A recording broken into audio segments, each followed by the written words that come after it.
notre soirée avec, encore une fois, ça va rythmer, ça va bouger, ça vient de loin, c'est une idée complètement folle, mais ils l'ont réussi avec beaucoup de talent. Bonsoir, bienvenue. Oh là là, oh là là, oh là là,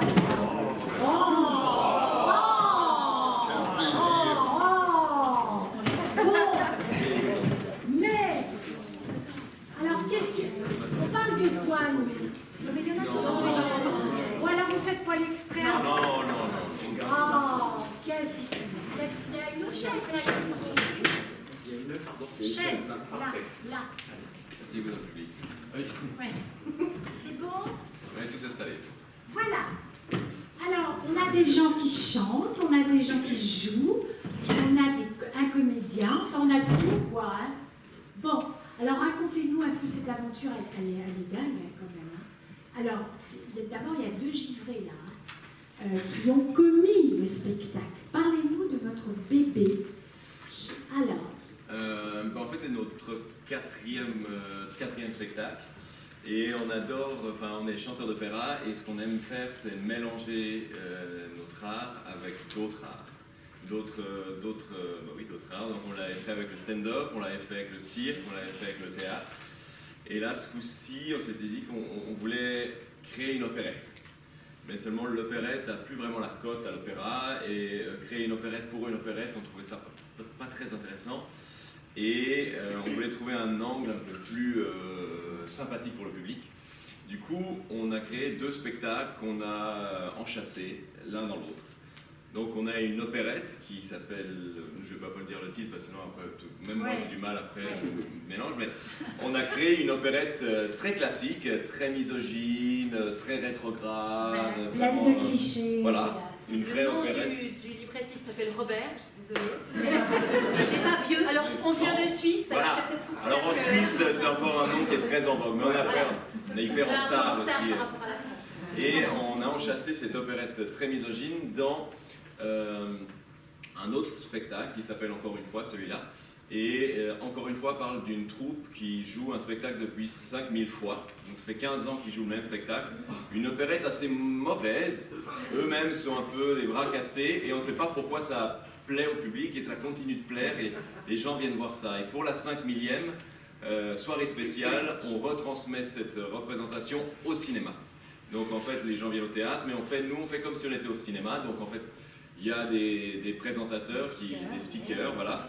Et l'opérette est partagée en 3 actes, et entre ces actes, on propose soit des images d'archives des répétitions du spectacle, ou alors des interviews des protagonistes qui jouent dans cette opérette. Et dans ces entr'actes, ça nous donne l'occasion de parler un petit peu de notre métier et de ce qui se cache. Et tout est en live, c'est-à-dire qu'il n'y a pas de vidéo, il n'y a pas d'écran, tout est fait avec les outils du théâtre. Voilà, et c'est pas tendre. Hein. Alors, chacun présente son personnage. Alors moi je joue... C'est qui dans l'opérette, je joue Gérald de Mérieux, qui est un entrepreneur fort sympathique et qui porte la moustache. Oui. Voilà.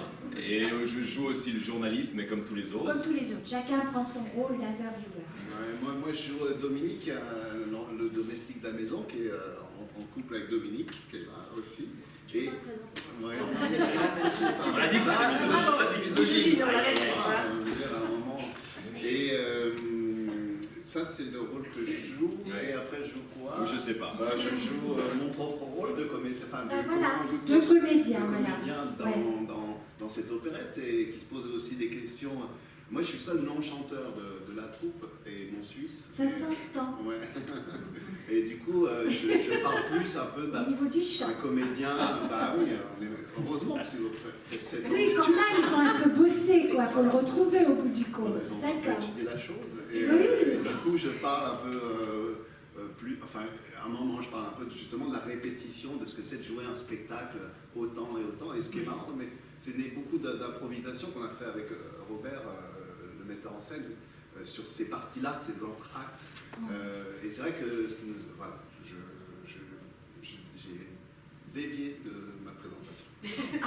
Bon, aussi bon. Ben voilà, moi je suis Dominique Queux, donc l'épouse de Dominique Garçon, je suis Dominique Fille, et donc on est tous les deux les employés de maison de Gérald de Mérieux et de Sylviane de Mérieux, sa femme, la patronne, voilà, et donc, et la peut-être maîtresse de Simon Grange, donc l'employé de l'usine de tabac, syndicaliste dans l'âme, pas que dans l'âme, dans le corps, dans toute sa vie, qui a très fortement envie d'avoir une grande relation avec Sylviane, mais qui de temps en temps, par petites brèches comme ça, dévie un peu sur son mari, mais enfin ça on vous en dit pas plus. Non, dévier sur son mari quand même.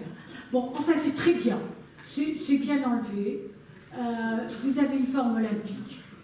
Non, franchement, il faut le tenir, le spectacle.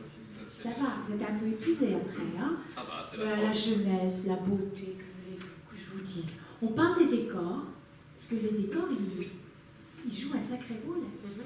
Oui, alors on voulait déjà un décor qui puisse rentrer dans une camionnette, hein, pas trop grande. Et on voulait aussi un décor qu'on puisse manipuler nous-mêmes.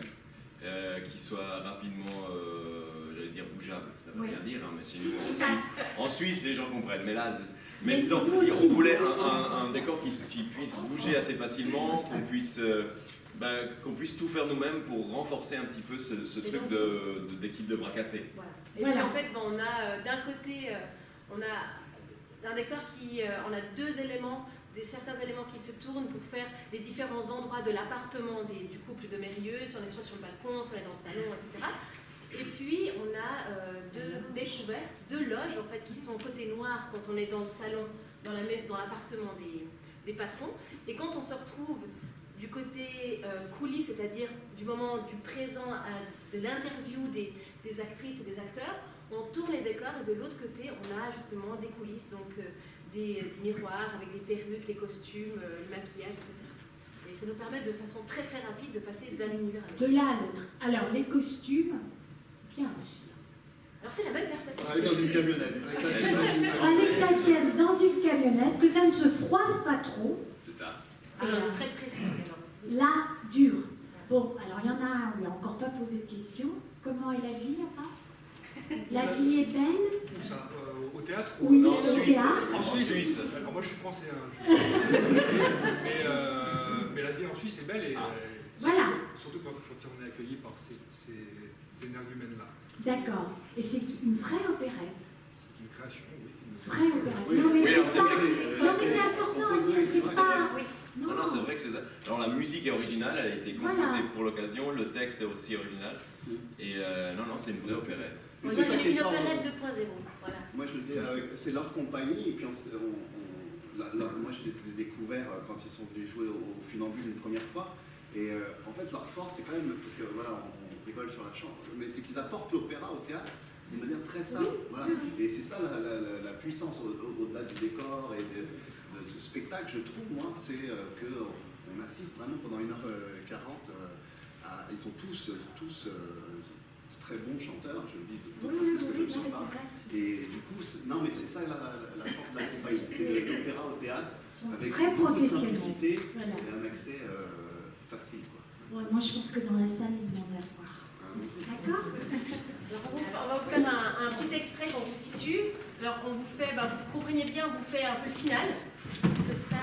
Vous n'avez pas besoin de voir la pièce. Ne vous embêtez pas. C'est le moment où tout le monde a découvert que tout le monde fricotait ou se trompait avec tout le monde. Et voilà. C'est un passage où tout le monde veut tuer tout le monde en gros. Et ça tirait justement de cette opérette très misogyne. Ouais, il n'a rien à voir là, parce que là on ne parle pas de misogynie. De meurtre, mais j'aime bien ce mot. Ah oui. Après.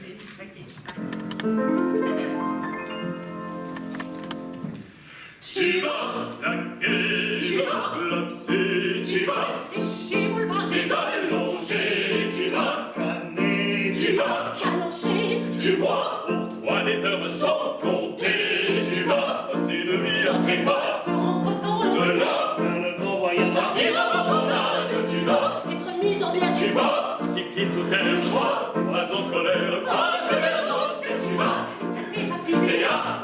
s'agit, tu vas. Mais c'est le rideau et Fermer la boutique, tu vas. Être refroidi, bourré, les pieds sur les sans sens. par la racine. Attention aux épines, pour toi, le repos est éternel. La retraite à la poubelle. Le 4 planches, attention ça mange, tu vas. Donner un dernier sourire. Maintenant, y a que du père. Attention les pères. Tu vas, Claquer, tu vas, lancer, tu vas, pêcher, boulevard des allongés. tu vas, Amener, tu vas, ta beauté, tu vois. pour toi les heures sont comptées. Tu vas claquer, classer, pêcher, pêcher, boulevard des allongés. Tu vas claquer, classer, casser, tu vas pas les enremplir. Tu vas claquer, classer, casser, boulevard des allongés. Tu vas claquer, classer, casser, tu vas pas les enremplir. Et voilà.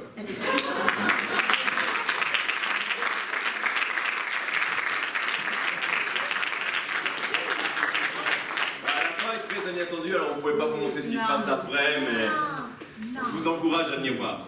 Voilà.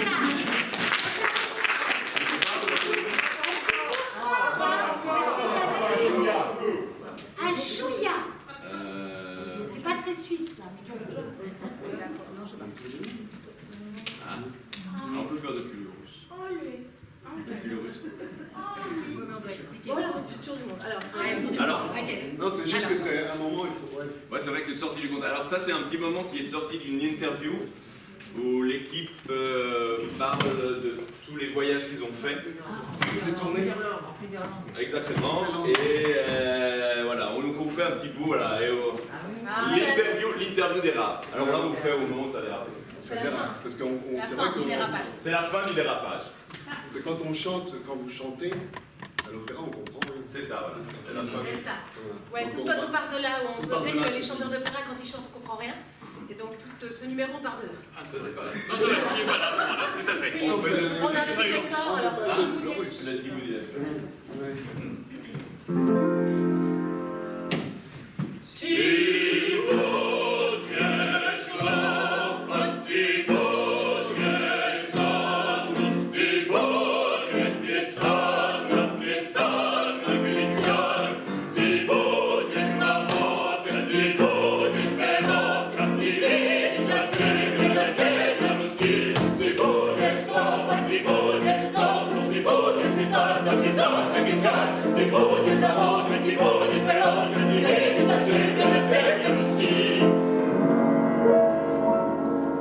Tu vois, toi le russe en vol, tu vois, comme tout son savon, tu vois, toutes ces consonnes, oh, c'est l'étrange, tu vas, douiller ses mecs, tu vas, crachouiller sa mère à temps, sur la rythmique, qu'est-ce que ça pique?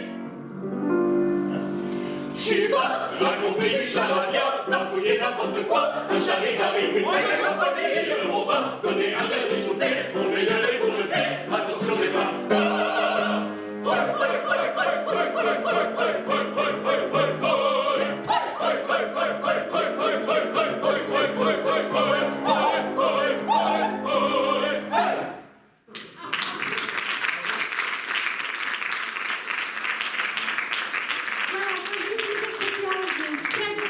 Vraiment un dynamisme fou, de belles voix, c'est vrai. Un spectacle drôle, formidablement accompagné. Voilà, il faut s'adapter. Ah oui, il faut le dire. Ça va, ça. Voilà. Oui, c'est bien, c'est un pianiste, mais quand même. Alors, ça se joue. Puis alors, j'ai une bonne nouvelle. Ça se joue au théâtre du Funambule Montmartre. Alors, une semaine, c'est à 21h, mais la semaine d'après, c'est à 19h. Il ne faut pas hésiter. Et le dimanche, c'est à 16h. Non, c'est pas Plus aucune excuse. Et on Voilà. sait l'écouter. Voilà, non, menteur. Non, c'est pas Ah, non, faut pas tout croire, hein, c'est suisse alors. Non, mais vraiment bravo.